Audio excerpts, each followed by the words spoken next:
और ब्रेक के बाद आपका स्वागत है। बीजापुर से अगली बड़ी जानकारी, जहां नक्सलियों ने एक बार फिर से उत्पात मचाया है। नक्सलियों ने गारमेंट फैक्ट्री में आग लगाई है। चुनाव बहिष्कार को लेकर पर्चे फेंके गए। घटनास्थल से कुछ दूर ही कलेक्टर निवास है और इसी के चलते ये जो खबर हम आपको बता रहे हैं, इसी के चलते चिंता उन तमाम दुर्गम क्षेत्रों में बढ़ती हुई जहां पर मतदान होना है। नक्सलियों ने एक बार फिर से उत्पात मचाया। बीजापुर से खबर सामने आई है, गारमेंट फैक्ट्री में आग लगा दी है। चुनाव बहिष्कार को लेकर पर्चे भी फेंके हैं। सीधे तौर पर कहें कि चेताया है ग्रामीणों को कि चुनाव का बहिष्कार करना होगा। घटनास्थल से कुछ ही दूर कलेक्टर निवास है और इसी के चलते चिंता और ज्यादा बढ़ती हुई।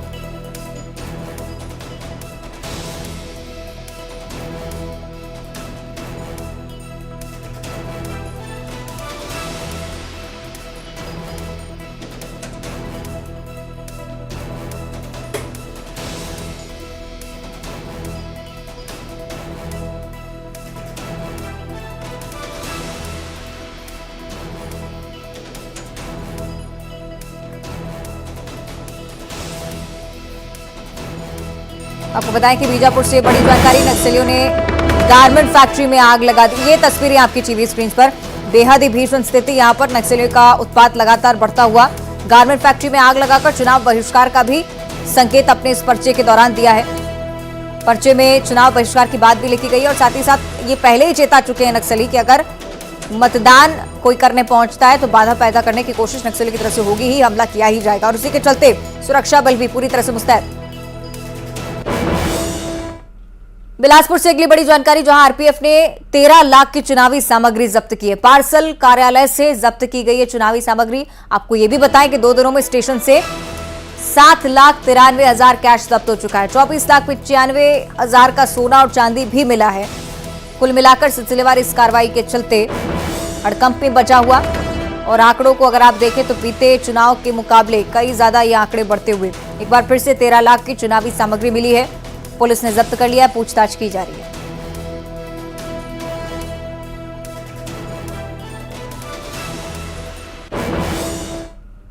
कोरबा जिले की आगे बात करेंगे, जहां 2 सटोरिये गिरफ्तार किए गए। ऑनलाइन सट्टा खेलते हुए 2 युवकों को पकड़ा है। वर्ल्ड कप मैच में सट्टा खिला रहे थे। श्रीदेवी ऐप के जरिए सट्टा पट्टी का खेल चल रहा था। हजारों का सट्टा पट्टी जब्त भी हुआ है। सिविल लाइन पुलिस की तरफ से इस कार्रवाई को अंजाम दिया गया। कोरबा से खबर, ऑनलाइन सट्टा खिलाते 2 युवक पकड़ाए हैं। श्रीदेवी ऐप का जिक्र है इसमें। पुलिस की तरफ से 2 सटोरी के खिलाफ एक बार फिर से बड़ी कार्रवाई। कनेक्शंस खंगाले जा रहे हैं। पूछताछ दोनों ही सटोरियों से चल रही है।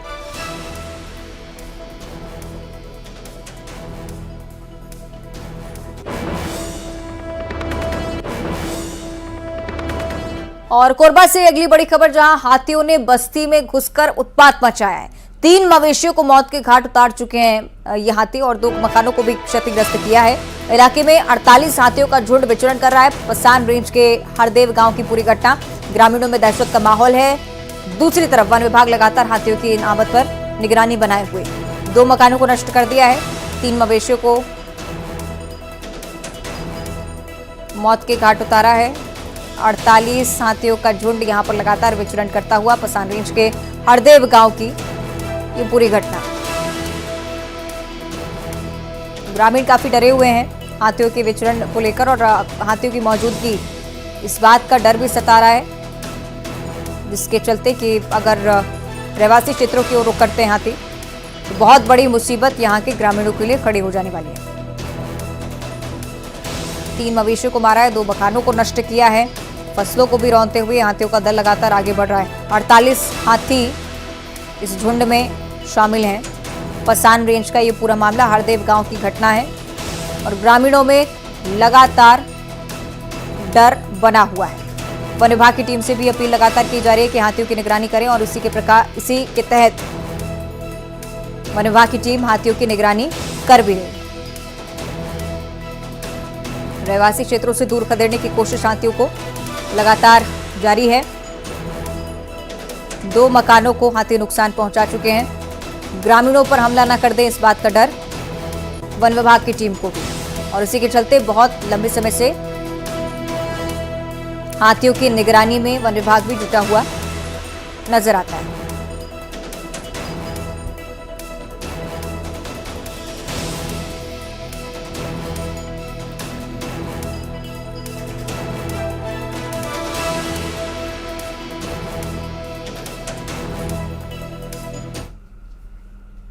आगे बढ़ते हैं। कांकेर से अगली बड़ी खबर, जहां पुलिस और नक्सलियों के बीच एक मुठभेड़ हुई है। मुरनार के जंगल में मुठभेड़ को लेकर यह जानकारी, पुलिस ने एक नक्सली को पकड़ भी लिया है। सर्चिंग के दौरान 2 आईईडी भी बरामद किए गए। चुनाव में बाधा डालने की साजिश नक्सलियों की तरफ से एक बार फिर से पुलिस जवानों को एक बड़ी सफलता हाथ लगी। एक नक्सली को पकड़ भी लिया है। पूछताछ इससे की जा रही है कि अलग अलग क्षेत्रों को लेकर कुछ ना कुछ जानकारी जरूर सामने आए। चुनाव में बाधा डालने का यह प्रयास नक्सली की तरफ से लगातार चल रहा है और उसी का ये नतीजा कि सुरक्षा बल भी पूरी तरह से मुस्तैद है। मुरनार के जंगल में पुलिस नक्सली मुठभेड़ को लेकर जानकारी और पुलिस जवानों के नाम एक बार फिर से एक बड़ी सफलता। मुरनार के जंगल में मुठभेड़ और उसी के चलते एक नक्सली को भी पकड़ने में कामयाबी हासिल हुई है। 2 आईईडी यहां से मिले हैं जिन्हें चुनाव में बाधा पैदा करने के लिए प्लांट किया जा रहा था, लेकिन सुरक्षा बलों की सतर्कता के चलते बड़ा हादसा होने से टल गया।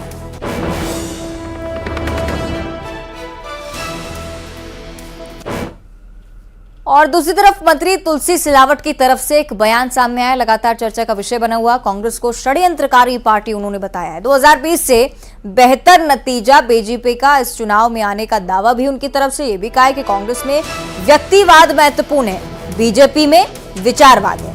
प्रियंका गांधी का स्वागत भी करेंगे। विकास और प्रगति में उन्होंने क्या काम किया है, ये सवाल भी पूछ लेंगे, तुलसी सिलावट कह रहे हैं। तो मंत्री तुलसी सिलावट की तरफ से यह बड़ा बयान, विचारवाद महत्वपूर्ण बीजेपी में बताया, लेकिन व्यक्तिवाद कांग्रेस में चलता है, इस पर भी कटाक्ष कसा है। विकास पर भी प्रियंका गांधी से सवाल पूछना है, चूंकि प्रियंका गांधी मध्य प्रदेश में आ रही है तो उनके दौरे को लेकर हलचल मची हुई है और बीजेपी के तमाम नेताओं की तरफ से बयानबाजी भी। सीएम शिवराज को आपने सुना, कैलाश विजयवर्गीय को सुना और अब मंत्री तुलसी सिलावट भी पीछे नहीं है। प्रियंका गांधी ने विकास का कौन सा काम कर दिया है, ये सवाल जरूर पूछेंगे मंत्री तुलसी सिलावट की तरफ से कहा जा रहा है। प्रियंका गांधी का स्वागत भी मध्य प्रदेश में कर रहे हैं और कांग्रेस की इस पार्टी को षड्यंत्रकारी पार्टी करार दिया है मंत्री तुलसी सिलावट में। और बड़ी बात यह कि दावा भी ये कर रहे हैं कि 2020 से बेहतर नतीजा बीजेपी का इस चुनाव में आएगा। कुल मिलाकर जितने विधायक अभी हैं उससे ज्यादा विधायक इस बार बीजेपी के होंगे, ये दावा मंत्री तुलसी सिलावट ने किया है, क्योंकि प्रत्याशी के तौर पर भी हैं।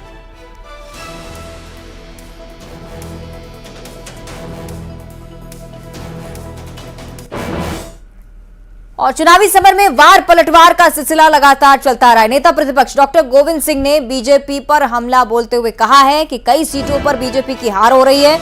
जिस सीट पर हारने की संभावना है वहां बीजेपी, बीएसपी और सपा को वोट करने की अपील कर रही है। उन्होंने कहा कि प्रदेश में सत्ता विरोधी लहर चल रही है। एंटी इनकम्बेंसी का जिक्र सिंधिया ने अपने निजी स्वार्थ के लिए कांग्रेस छोड़ी थी, ये बात भी उनकी तरफ से कही गई। मध्य प्रदेश में चुनाव प्रचार अभियान अब तेज हो चला है, क्योंकि 17 तारीख को मध्य प्रदेश में मतदान होना है। मध्य प्रदेश में अगर बात करें तो कई स्टार प्रचारक जो है वो लगातार जमीन पर जा रहे हैं। ऐसे ही हमारे साथ मौजूद है डॉक्टर गोविंद सिंह, जो कांग्रेस पार्टी के प्रत्याशी भी हैं और स्टार प्रचारक भी हैं। डॉक्टर साहब, कैसा चल रहा है चुनाव प्रचार अभियान, किस तरह की हवा आप देख पा रहे हैं? आम जनता में नाराजगी है भारतीय जनता पार्टी की सरकार के प्रति।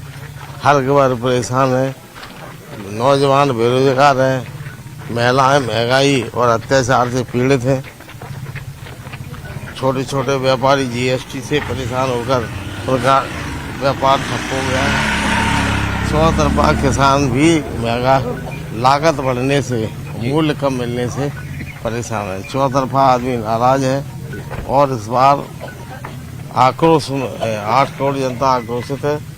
पर इस बार भारतीय जनता पार्टी को सरकार से बेदखल करना चाहती है। लेकिन अगर बीजेपी की तरफ देखें तो प्रधानमंत्री मोदी जी लगातार मध्य प्रदेश के दौरे कर रहे हैं, केंद्रीय गृह मंत्री आ रहे हैं, तमाम जो दिग्गज उतार दिए मैदान में, तो क्या लगता है कि मुकाबला बहुत टाइट हो गया?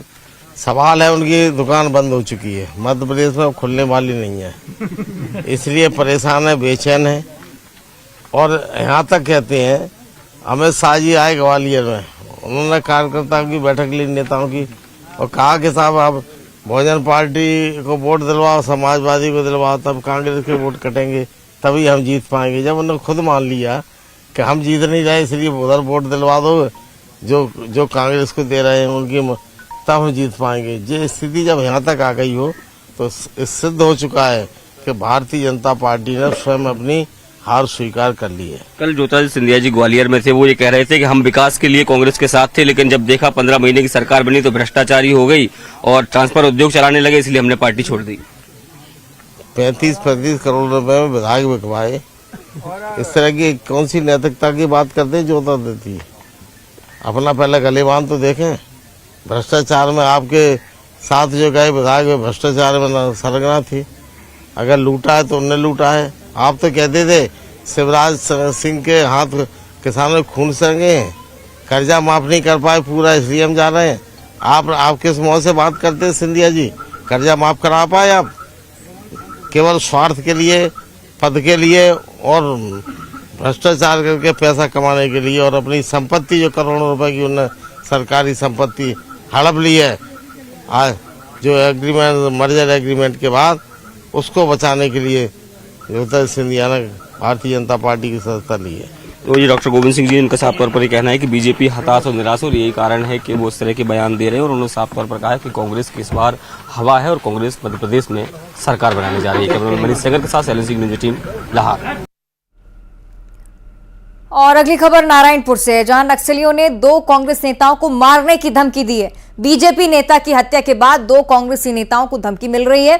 कई जगहों पर ये लगा है, धमकी भरा पोस्टर भी लगाया गया और नक्सलियों ने बैनर के साथ ही दहशत का माहौल पैदा करने की कोशिश की है। कुछ दिन पहले नक्सलियों ने बीजेपी नेता की हत्या की थी, आपको बताएं, और बीजेपी की तरफ से कहा जा रहा था कि टारगेट किलिंग है। और अब आप देखिए कि नक्सलियों की तरफ से 2 कांग्रेस नेताओं को चेताया गया है कि अगर यहां पर पहुंचते हैं तो उनकी हत्या कर दी जाएगी। 2 कांग्रेसी नेताओं को भी धमकी दी गई है। कई जगहों पर धमकी भरे पोस्टर्स चस्पा किए गए हैं। नक्सलियों के बैनर में दहशत का माहौल पैदा करने की भी कोशिश, और इसी के चलते ग्रामीण भी आसपास काफी डरे हुए हैं। कुछ दिन पहले ही बीजेपी नेता की हत्या हुई और ये पोस्टर हम आपको दिखा रहे हैं, कांग्रेस नेता के खिलाफ सामने आया है। 2 कांग्रेसी नेताओं को खुलेआम नक्सलियों की तरफ से कह दिया गया है कि अगर यहां पहुंचोगे तो हत्या कर देंगे। नारायणपुर से खबर है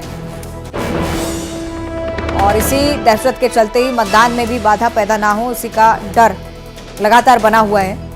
अब चूंकि बीजेपी से टारगेट किलिंग कह रही थी और दूसरी तरफ कांग्रेस पर निशाना भी साध रही थी, और अब आप देखिए कि नक्सलियों की तरफ से 2 कांग्रेसियों को इसे लेकर पोस्टर का सामना करना पड़ रहा है। एक ऐसा पोस्टर जिसमें हत्या की धमकी खुलेआम 2 कांग्रेसी नेताओं को नक्सलियों ने दी है।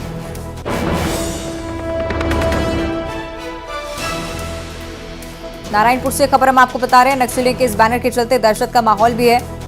ग्रामीण काफी डरे हुए क्योंकि इससे पहले ही बीजेपी नेता की हत्या हो चुकी है। रतन दुबे का हम जिक्र कर रहे हैं, प्रचार प्रसार के लिए पहुंचे थे, शायद कोई साथी उनके साथ मौजूद नहीं था, अकेले ही गए थे और इसी के चलते नक्सलियों ने गोली मारकर हत्या की है।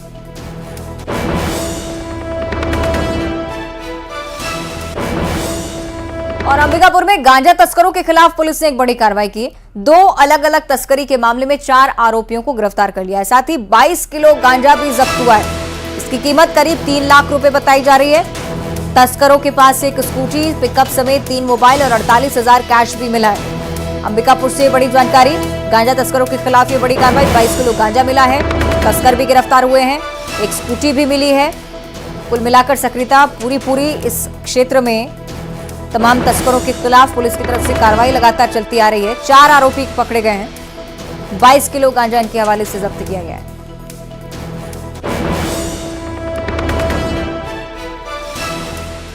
तो अंबिकापुर से खबर हम आपको बता रहे हैं, गांजा तस्करों के खिलाफ पुलिस की तरफ से कार्रवाई। 2 अलग अलग तस्करी के मामले में 4 आरोपी गिरफ्तार, 22 किलो गांजा जब्त हुआ है, 3 लाख रुपए अनुमानित कीमत इसकी। तस्करों के पास स्कूटी मिली है, पिकअप वाहन समेत मोबाइल और 48,000 कैश भी पुलिस को मिला है। पूछताछ इन लोगों से की जा रही है, कहां तक तार थे, कौन सप्लायर था, कहां पर खपाने की कोशिश थी, ये तमाम सवाल अभी जांच का विषय है।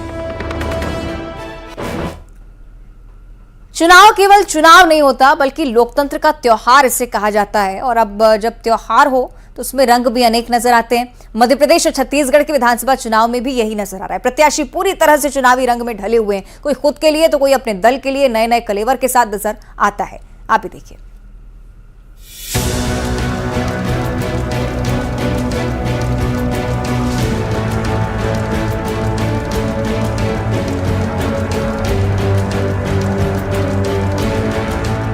चुनाव एक लेकिन रंग अनेक। लोकतंत्र के महापर्व में उम्मीदवार भी अनेक रंगों में रंगे नजर आ रहे हैं। चाहे बात मध्य प्रदेश की हो या फिर छत्तीसगढ़ की, विधानसभा चुनाव में वोट की खातिर कुछ भी करेगा वाले स्टाइल में नेताजी रमे हुए नजर आते हैं। पहले तस्वीरें इंदौर की देखिए। कांग्रेस के पूर्व मंत्री और कद्दावर नेताओं में शुमार जीतू पटवारी, जो कि राऊ विधानसभा सीट से मैदान में उतरे हुए हैं। चुनाव प्रचार करने के लिए वे घोड़े पर सवार हो गए। एक तरफ थे घोड़े पर सवार जीतू पटवारी, तो दूसरी तरफ उनके ही संग सड़क पर पैदल पैदल चलकर पार्टी के नारे लगाते हुए कार्यकर्ता। कुल मिलाकर वोटर्स को लुभाने के लिए पटवारी का यह अंदाज चुनावी सीजन में सुर्खियों में आ गया।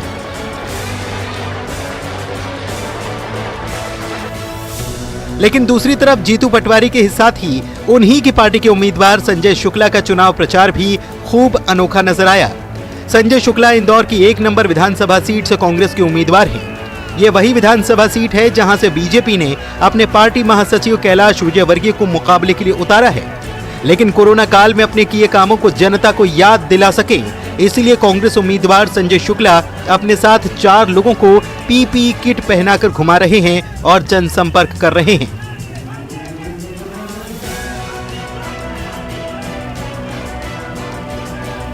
वैसे संजय शुक्ला बनाम कैलाश विजयवर्गीय वाला मुकाबला बड़ा दिलचस्प हो चला है और हर कोई अपने अपने अंदाजे नतीजों को लेकर अभी से लगा रहा है।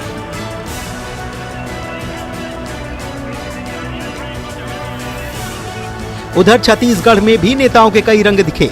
केंद्रीय मंत्री स्मृति ईरानी अनोखे रंग में नजर आईं। कोंडागांव में पहुंचकर ईरानी ने बीजेपी की महिला कार्यकर्ता के घर में सीधे किचन का रुख किया। ईरानी ने यहां चाय बनाई और सास बहू को लेकर हंसी मजाक भी किया। वहीं इसके कुछ देर बाद केंद्रीय मंत्री स्मृति ईरानी 2 व्हीलर पर सवार हो गईं और पार्टी कार्यकर्ताओं के साथ प्रत्याशी के समर्थन में रोड शो किया। स्मृति ईरानी का ये रंग अब सोशल मीडिया पर छाया हुआ है, लेकिन बीजेपी के स्टार प्रचारकों की सूची में सबसे पहले पायदान पर आने वाले प्रधानमंत्री नरेंद्र मोदी भी आज छत्तीसगढ़ में थे। उन्होंने मां बमलेश्वरी के दरबार में माथा टेका और आशीर्वाद लिया।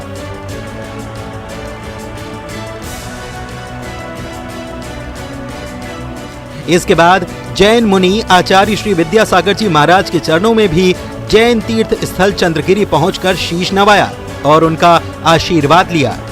कुल जमा बात यह कि बीजेपी और कांग्रेस प्रचार के रण में खूब रमे हुए हैं और हर एक की जुबान पर बस यही है, वोटर भैया पार लगा दे नैया मेरे वोटर भैया।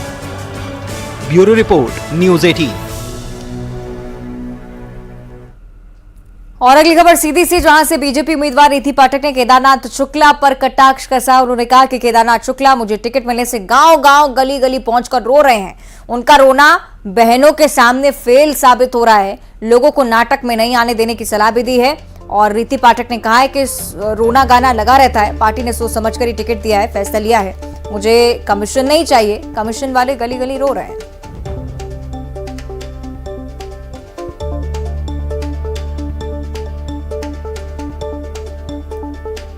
जो है तो भाजपा आए, भारतीय जनता पार्टी के काम आए और अपना पंचन की चिंता आए, जो हमारी सरकार कह रही ऐसे बनाई के रोवे हमें में नहीं आवे का है।